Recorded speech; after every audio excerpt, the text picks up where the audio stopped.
Hello friends, तो आपका हार्दिक अभिनंदन है मेरे यूट्यूब चैनल सपनों की उड़ान में। तो जो हमने वीडियो सीरीज स्टार्ट की थी संस्कृत शिक्षण विधियों से संबंधित, उसका पार्ट सेकंड लेकर आज हम उपस्थित हैं। तो इससे जो फर्स्ट पार्ट था उसके अंतर्गत हमने जो शिक्षण विधियाँ कितने भागों में हमने डिवाइड किया है और भाषा शिक्षण क्या होता है और किस लिए हम भाषा शिक्षण का उद्देश्य, इन सबको हमने फर्स्ट वीडियो में कर लिया। तो अब हम आगे स्टार्ट करेंगे जो हमारी नवीन शिक्षण विधियाँ हैं उनको इस वीडियो में हम पढ़ेंगे। ठीक है, तो अगर आपसे अनुरोध है कि अगर वीडियो अच्छा लगे तो ज़्यादा से ज़्यादा लाइक करें और शेयर करें। तो आज आधुनिक शिक्षण विधियों को स्टार्ट करने से पहले हम जो पिछले वीडियो सीरीज में हमने जो प्राचीन विधियाँ पढ़ी थी उनके जो मेन मुख्य मुख्य जो गुण हैं उनको एक बार फिर से देख लेते हैं। तो हाँ, उसमें हमारी पहली विधि थी पाठशाला विधि।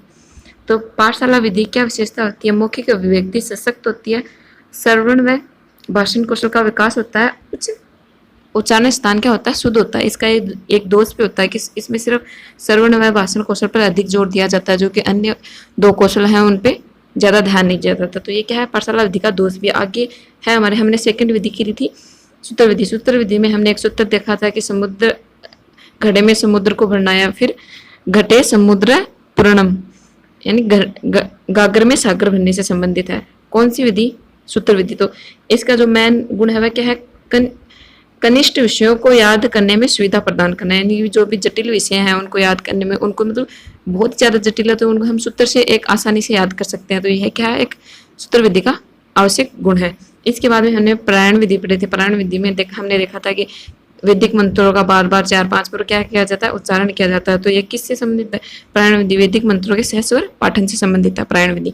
इसके बाद में हमने देखा वाद विवाद विधि। वाद विवाद विधि हमारे जो तर्क शक्ति का विकास करती है और भाव प्रकाशन की जो शक्ति है उसका विकास करती है। जब हम वाद विवाद करते हैं या फिर वाद विवाद कहीं भी चलता है शास्त्रार्थ में या फिर संवाद होता है, तो वहां पर क्या होता है? तर्क शक्ति का विकास होता है बच्चों का, और भाव प्रकाशन जो अपने भावनाएं हैं उनको वो व्यक्त कर सकते हैं। अगली विधि हमने 5 नंबर की थी व्याख्या विधि। व्याख्या विधि में क्या होता है कि बच्चों को अधिक से अधिक ज्ञान दिया जाता है, उनको ज्यादा से ज्यादा विषय वस्तु के उनकी समस्याओं का समाधान किया जाता है। तो इससे क्या होगा? उनकी मानसिक क्रियाशीलता का क्या होगा? विकास होगा। लेकिन ये इसका दोष भी है कि इसके जो अन्य पक्ष है उन पे बच्चा निष्क्रिय रहता है और उसके अन्य पक्षों पे ध्यान नहीं दिया जाता। तो इसमें क्या होता है? अधिक से अधिक ज्ञान दिया जाता है तो मानसिक पक्ष का अधिक विकास होगा। इसके अभाव में इसका जो दूसरा गुण है, विषय का विस्तृत जानकारी हमें प्राप्त होती है। किससे? व्याख्यान विधि से। अगली हमने पढ़ी थी प्रश्नोत्तर विधि। प्रश्नोत्तर विधि में क्या होता है? तर्क व निरीक्षण शक्ति का विकास होता है और जिज्ञासु जो छात्र होते हैं इसमें सक्रिय होते हैं। ठीक है, तो हमने आपसे पूछा जाए कि तर्क शक्ति और निरीक्षण शक्ति का विकास कौन सी विधि से होता है? तो प्रश्नोत्तर विधि से होता है। वाद विवाद विधि से तर्क शक्ति व भाव प्रकाशन की जो शक्ति है उसका भी क्या होता है? विकास होता है। ठीक है, तो इसके आगे हमने कौन सी विधि की थी? कथन विधि। इसमें क्या किया जाता है कि अगर जटिल विषय है तो उसके बीच में कोई भी कथा सुना दी जाती है। तो इसमें क्या होता है? कथा सुना दी जाएगी, बच्चों की कल्पना शक्ति का विकास होगा। कक्षा नायक विधि। कक्षा नायक विधि में क्या होता है कि जब टीचर अनुपस्थित होता है तो उसकी अनुपस्थिति में हम जैसे कि हमने देखा होगा, जैसे कि अगर टीचर नहीं है तो अब अपने अनुपस्थिति में किसी भी एक जो इंटेलिजेंट बच्चा होता था उसको मॉनिटरिंग करने के लिए आगे खड़ा कर देता था।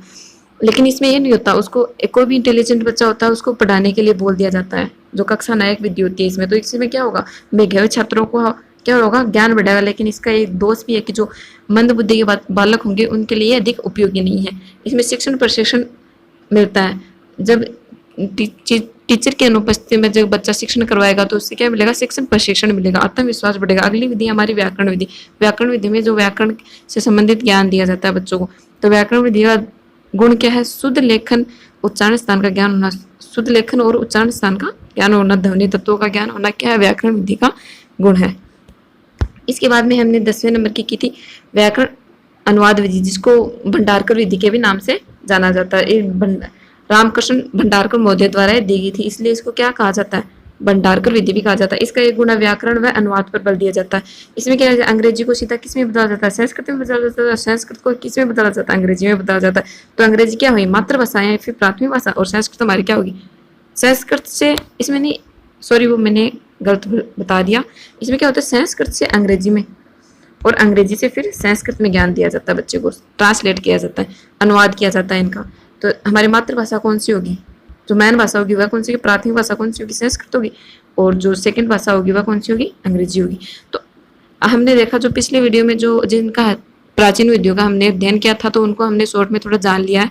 इसके आगे हम जो हमारी नवीन विधियाँ हैं, आधुनिक विधियाँ हैं, उनका अध्ययन करेंगे। ठीक है, तो आज इस वीडियो में हम 2 विधियाँ हैं, पाठ्य विधि और पाठ्य पुस्तक विधि और प्रत्यक्ष विधि, इन दोनों के बारे में और अगले आने वाले वीडियो में जो नीचे दी हुई है उन सभी विधियों के बारे में पढ़ेंगे। तो एक बार हम देख लेते हैं कि नवीन विधियां हैं कौन कौन सी। नवीन विधियों में प्रथम है पाठ्य पुस्तक विधि, प्रत्यक्ष विधि, विश्लेषणात्मक विधि, हर्बर्ट की पंचपदी विधि, मूल्यांकन विधि, किंडरगार्टन विधि, मोंटेसरी विधि, डाल्टन विधि और प्रयोजना विधि। और इससे पहले वाला जो वीडियो मैंने बनाया था उसके अंतर्गत मैंने जो शिक्षण विधि थी और उनके जो प्रतिपादक हैं उनके बारे में बहुत ही सरल तरीके से आपको बताया। तो अगर आपको शिक्षण विधियों के प्रतिपादकों के बारे में जानकारी प्राप्त करनी है तो आप वो वीडियो देख सकते हैं। शिक्षण विधियों के प्रतिपादकों की जानकारी हमें हमारे लिए जो साइकोलॉजी है उसमें बहुत ही आवश्यक है।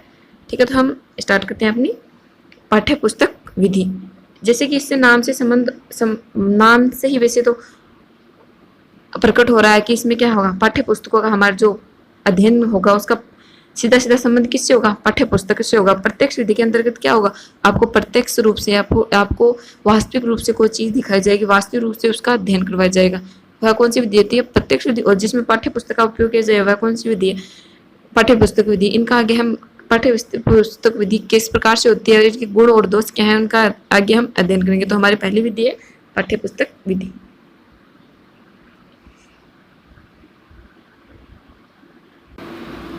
तो हमारा पहला पॉइंट है, यह संस्कृत शिक्षण की लोकप्रिय विधि है। जो हमारी पाठ्य पुस्तक विधि है वह क्या है, संस्कृत शिक्षण की लोकप्रिय विधि है। आपको ये ध्यान रहे कि अगर आपसे पूछा जाए कि संस्कृत शिक्षण की लोकप्रिय विधि कौन सी है तो वह कौन सी होगी, पाठ्य पुस्तक विधि।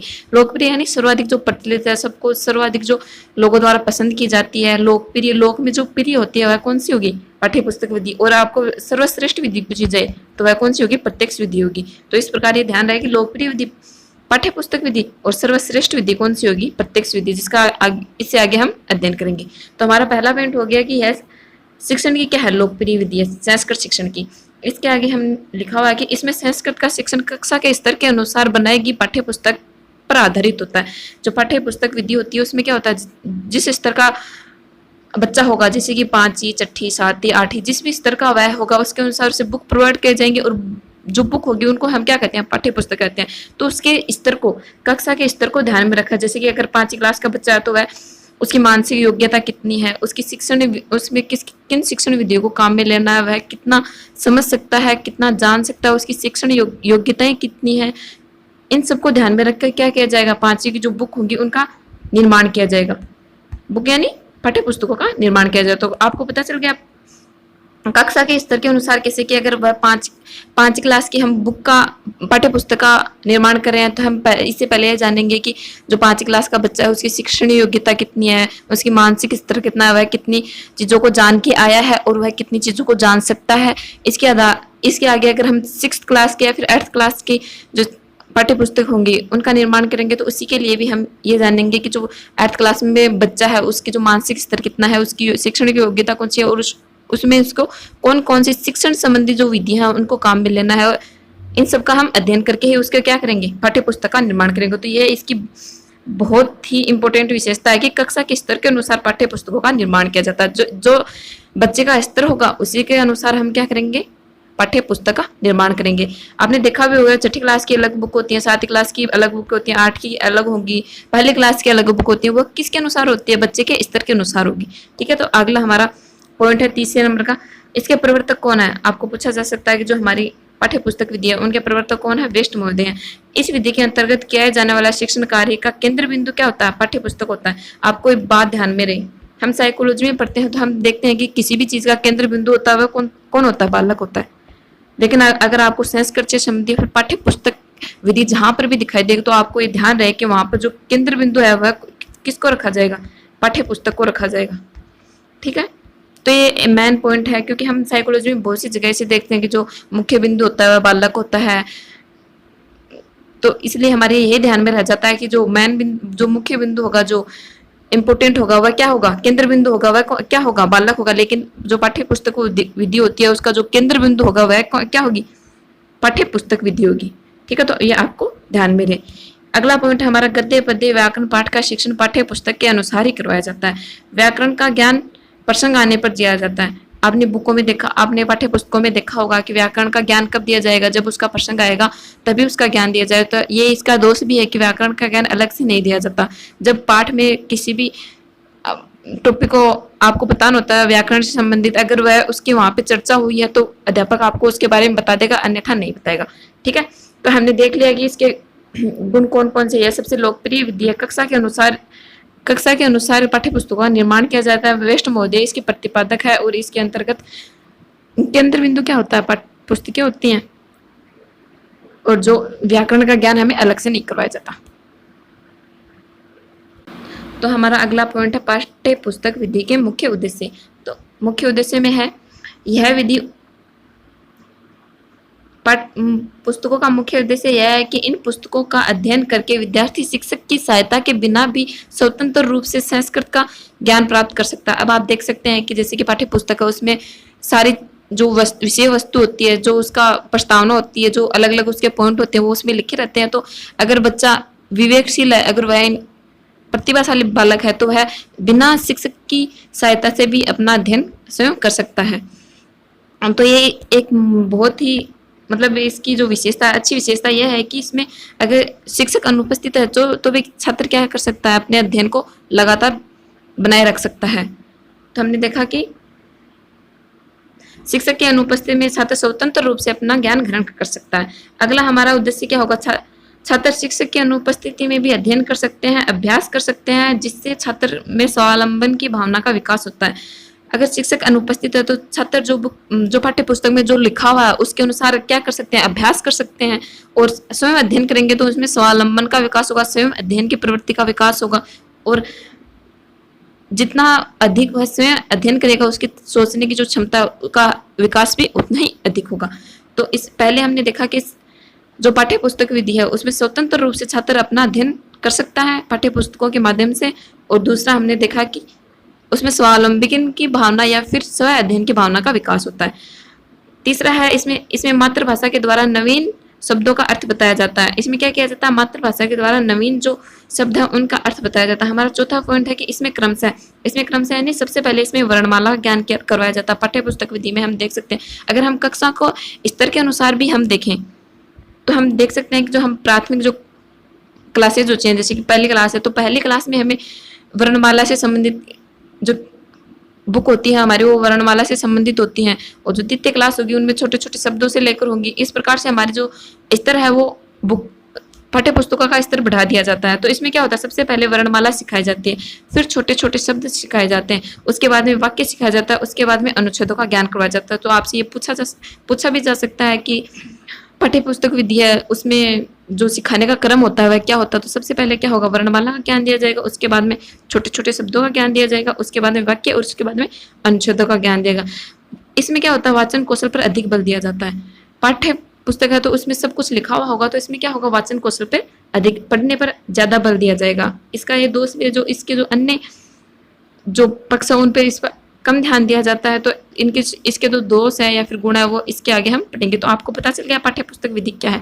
पाठ्य पुस्तक विधि वह है जिसके छात्र स्वतंत्रता से अपना अध्ययन कर सकता है, क्योंकि उसमें क्या होता है, जितने भी जो छोटी क्लासों में आपने देखा होगा कि एक अच्छी तरीके से बुक पाठ्य पुस्तक होती है उसमें अच्छी तरीके से एक्सप्लेन कर रखी होती है हर चीज को। तो अगर वह छात्र विवेकशील है, प्रतिभाशाली है, तो वह अपना अध्ययन स्वयं कर सकता है। आप जैसे उच्च स्तर में आ जाएंगे तो क्या होगा, आपके जो उसमें जो डायग्राम होते हैं उनको क्या कर दिया जाएगा, कम कर दिया जाएगा, लेकिन वह आपके लेवल के अनुसार होगा।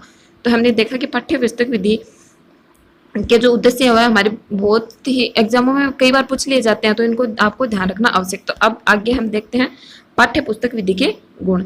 यह विधि संस्कृत शिक्षण की प्रक्रिया को नियमितता लाती है। नियमितता तो किस प्रकार लाएगी नियमितता इसमें क्या होता है कि पाठ्य पुस्तक विधि है उसमें जो हमारे टॉपिक है तो वह एक क्रम के अनुसार दिए होते हैं, क्रमबद्धता होती है, उनमें नियमित होते हैं।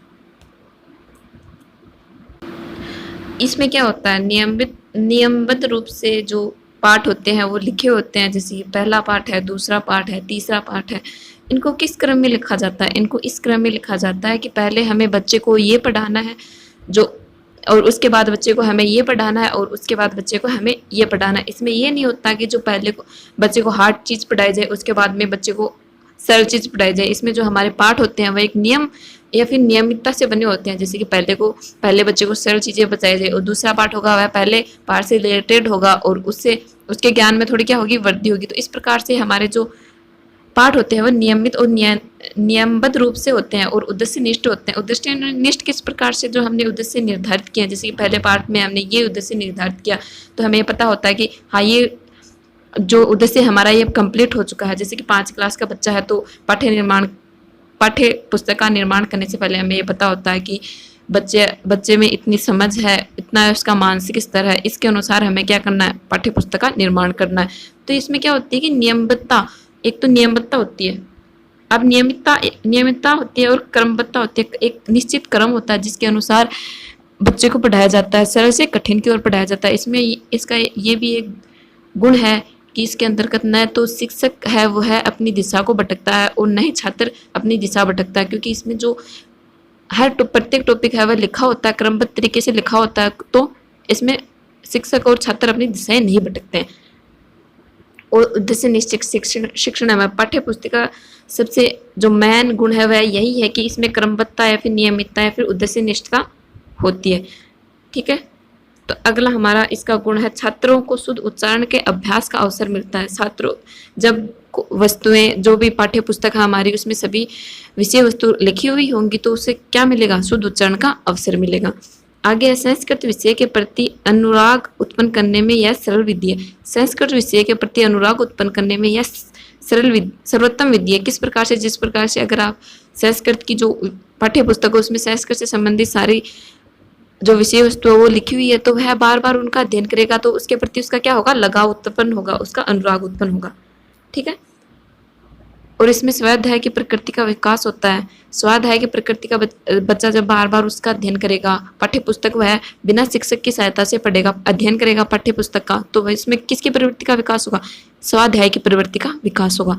आगे इसमें है कि समय श्रम व धन की बचत होती है, क्योंकि पाठ्य पुस्तक विधि में हमारा जो सिलेबस होता है वह निर्धारित होता है और इससे क्या होता है कि शिक्षक और जो छात्र होता है उसको दोनों को ये पता होता है कि ये हमारा सिलेबस है और इसको हमें कंप्लीट करना है। तो इसमें क्या होता है, समय श्रम और धन की क्या होती है, बचत होती है। तो हमारे सबसे याद रखने वाला गुण ये है कि इसमें नियमितता और उद्देश्यनिष्ठ शिक्षण विधि में सहायक है। इसीलिए यह सर्वाधिक लोकप्रिय विधि है, क्योंकि इसमें सब कुछ नियमबद्ध रूप से और क्रमबद्ध रूप से लिखा होता है, जिससे कि शिक्षक को भी इसको पढ़ने में आसानी होती है और छात्र को भी इसको पढ़ने में क्या होगी, आसानी होगी। तो आगे हम देखते हैं इसके दोष क्या है। हर विधि के कुछ न कुछ गुण व दोष।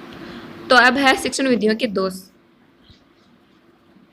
एग्जाम में शिक्षण विधियों के गुण से अधिक शिक्षण विधियों के दोष अधिक पूछे जाते हैं, तो आपको इनको ध्यानपूर्वक सुनना है या फिर पढ़ना है। अगर आपको वीडियो अच्छा लगे तो वीडियो को शेयर और लाइक जरूर करें, जिससे कि हमें मोटिवेशन मिलता रहे अगला वीडियो बनाने के लिए। तो हमारा इसमें पहला दोष है यह यांत्रिक विधि है। इसमें शिक्षण का केंद्र पाठ्य पुस्तक होती है, जिससे कि जो मानसिक शक्तियों के विकास में सहायक नहीं है। इसमें क्या होता है कि शिक्षण का जो मेन बिंदु है वह क्या होता है, पाठ्य पुस्तक होती है। जो शिक्षण कार्य होता है वह पाठ्य पुस्तक के इर्द गिर्द ही घूमता रहता है, तो बच्चा इससे ऊपर पाठ्य पुस्तक से ऊपर नहीं उठ पाता है। तो यह क्या है, एक इसका दोष है कि इसमें बच्चे की जो मानसिक शक्तियों का विकास नहीं हो पाता है, क्योंकि शिक्षण का केंद्र क्या होगी, पाठ्य पुस्तक, और जो शिक्षक होगा वह इससे क्या मान लेगा, साध्य मान लेगा। तो शिक्षक भी आपको पाठ्य पुस्तक से संबंधित जितना सिलेबस होगा वह करवा के ये सोचेगा कि अब मुझे लक्ष्य की प्राप्ति हो गई है, तो वह बच्चे की मानसिक जो शक्ति है उन पर ज़्यादा ध्यान न देकर पाठ्य पुस्तक के इर्द गिर्द ही जो शिक्षण कार्य है वह घूमता रहेगा। तो इसका एक महत्वपूर्ण दोष है। आगे इसका दोष है छात्रों में समीक्षात्मक दृष्टिकोण का विकास नहीं हो पाता। छात्रों के सामने जो भी नियम होते हैं, जो भी तथ्य होते हैं वह, और जो विषय वस्तु से संबंधित संपूर्ण जानकारी है वह लिखित रूप में उपस्थित होती है। तो इससे छात्रों क्या होता है, समीक्षात्मक उनके समीक्षा करने की या फिर तर्क करने की जो क्षमता होती है उसका विकास नहीं हो पाता है। अगला हमारा दोष है कि पाठ्य पुस्तकों से प्राप्त ज्ञान सैद्धांतिक होता है, व्यवहारिक नहीं होता है। इसको हम देखते हैं ये किस प्रकार। पाठ्य पुस्तकों से सैद्धांतिक ज्ञान, पाठ्य पुस्तकों में जो नियम लिखे होते हैं वह क्या होते हैं, सैद्धांतिक होते हैं। जैसे कि आपको बता दिया है कि सुबह जल्दी उठने के कितने लाभ हैं, या फिर कोई और अन्य नियम जैसे कि पृथ्वी सुबह जल्दी उठने के इतने लाभ है, इतने उसके नुकसान है, या फिर हमें इस प्रकार से पढ़ना चाहिए, आपको क्या दे दिया, सिद्धांतिक रूप से दे दिया। लेकिन ये व्यावहारिक रूप से या फिर प्रयोगात्मक रूप से आप इसको काम में लोगे तो भी आपको ये पता चलेगा, या फिर आपके व्यवहार में ये उतरेंगे। तो ये क्या है कि इसमें सैद्धांतिक रूप से आपको ज्ञान दिया जाता है, न कि व्यवहारिक रूप से। ये पाठ्य पुस्तक विद्या का क्या है, एक दोष है। इसमें जो नियम होते हैं वह लिखित रूप में आपको मिल जाते हैं, व्यवहारिक रूप से इसका कोई संबंध नहीं होता। तो अगला हमारा उद्देश्य होगा पाठ्य पुस्तक विधि। पाठ्य पुस्तक उद्देश्य प्राप्त करने का साधन होता है, शिक्षण उसे साध्य मान लेता है। जो पाठ्य पुस्तक होती हैं वह बच्चे के स्तर के अनुसार बनाई जाती है, पाठ्य पुस्तक का निर्माण किया जाता है। जैसे कि अगर 8th क्लास कि हम पाठ्य पुस्तक का निर्माण करते हैं तो उससे पहले हम देखते हैं कि बच्चे का उम्र कितनी है, वह कितना है, उसकी मानसिक क्षमता है, कितनी उसकी शैक्षणिक योग्यता है, वह कितना समझ सकता है और कितना वह समझने के योग्य है। तो ये इन सब को जानकर हम पाठ्य पुस्तक का निर्माण करते हैं और हम टीचर को पढ़ाने के लिए दे देते हैं। लेकिन टीचर क्या करता है, उसमें जो सिलेबस होता है, जो बच्चे की योग्यता के अनुसार जो सिलेबस निर्धारित किया है उसी को वह पढ़ाकर निश्चित हो जाता है कि वह उसने शिक्षण उद्देश्य की प्राप्ति कर ली है। लेकिन जो पाठ्य पुस्तक होती है वह सिर्फ साधन मात्र होती है, बच्चे को शिक्षण प्राप्त करने की एक साधन मात्र होती है। उनकी उसकी जो सोच होती है, उसकी जो मौलिक योग्यता होती है, उसको डेवलप करने का यह एक साधन मात्र होता है। आपको पूछा जा सकता है कि जो पाठ्य पुस्तक होती है वह क्या होती है, साधन होते हैं, न कि साध्य होती हैं। साध्य यानी जो मुख्य जो लक्ष्य है वह न होकर ये सिर्फ अपने लक्ष्य को या फिर अपने उद्देश्य प्राप्त करने का एक साधन होती है, लक्ष्य नहीं होती है। टीचर क्या करता है, सिलेबस कंप्लीट करके उसे अपना उद्देश्य प्राप्ति मान लेता है। लेकिन यह इस पाठ्य पुस्तक के अलावा भी उसे और जो सहगामी क्रियाएं होती हैं वह भी उसे टीचर को करवानी चाहिए, जिससे कि वह बच्चे का अधिक से अधिक शिक्षण कार्य करवा सके और उसकी सोच या फिर उसकी मानसिक योग्यताओं का विकास कर सकते। तो इसका यह एक महत्वपूर्ण दोष है कि यह पाठ्य पुस्तक होती क्या है। वैसे आपको अलग से भी पूछा जा सकता है कि पाठ्य पुस्तक है तो पाठ्य पुस्तक उद्देश्य को प्राप्त करने की क्या है, एक साधन मात्र है, न कि एक साध्य है। तो हम आगे इसके और दोष। तो पाठ्य पुस्तक विधि का अगला जो दोष है यह है कि इसमें रटने की प्रवृत्ति पर जोर दिया जाता है, व्याकरण के क्रमबद्ध ज्ञान का अभाव होता है। व्याकरण के क्रमबद्ध ज्ञान का क्या होता है, अभाव होता है। क्योंकि इसमें जब पाठ्य पुस्तक में जहाँ पर व्याकरण का प्रसंग आएगा, शिक्षक आपको वहीं पर उसके बारे में, व्याकरण के बारे में बता देगा, इसका अलग से कोई भी अध्ययन नहीं करवाया जाएगा। तो इसमें क्या होगा, व्याकरण के ज्ञान का अभाव होगा। इससे जो अगला वाला वीडियो होगा उसके अंतर्गत हम प्रत्यक्ष विधि के बारे में जानकारी प्राप्त करेंगे। तो आपसे अनुरोध है कि अगर वीडियो अच्छा लगे तो लाइक शेयर एंड सब्सक्राइब जरूर करें। धन्यवाद।